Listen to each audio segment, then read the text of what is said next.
কেমন আছো? আশা করি ভালো আছো। ভীষণ ভীষণ ভালো আছে। তো আরেকটা জিনিস নিয়ে চলে আসলাম, ইন্টারেস্টিং। তো সেই জিনিসটা যদি তোমরা দেখো সেটা অবশ্যই তোমাদের ছোটবেলার কথা মনে পড়বে। চলো সেটা দেখো। তো এতে কি আছে সেটাই তোমাদের সাথে শেয়ার করবো। চলো দেখো।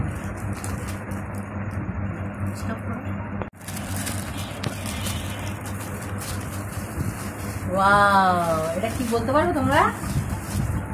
এটা হলো একটা বেলুন, বুঝতে পেরেছো? এটা ছোটবেলায় আমরা মেলাতে গেলে এগুলো আমরা কিনতাম, কিনে অনেক বড় অনেক বড়। তো চলো এটাকে আমরা একটু খুলাই, তারপরে তোমাদের সাথে শেয়ার করছি। তারপরে এরকম বেলুন আমরা ছোটবেলায় নিয়ে খেলা করতাম। দেখছো এখানে এখানে অবশ্য কার্টুন দিয়ে আছে, একটা কার্টুন থাকতো না। তো এটা আমার হাজবেন্ড দেখতে গিয়ে কিনে এনেছে। তো আমার সেটা ভীষণ ভালো লেগেছে, ছেলের জন্য যেহেতু এনেছে ভীষণ ভালো লেগেছে। ছোটবেলার স্মৃতি আবার নতুন করে উঠেছে। তো অবশ্যই তোমাদের কার কার ছোটবেলায় এরকম বেলুন দিয়ে খেলা করতে অবশ্যই সেটা কমেন্ট। টাটা।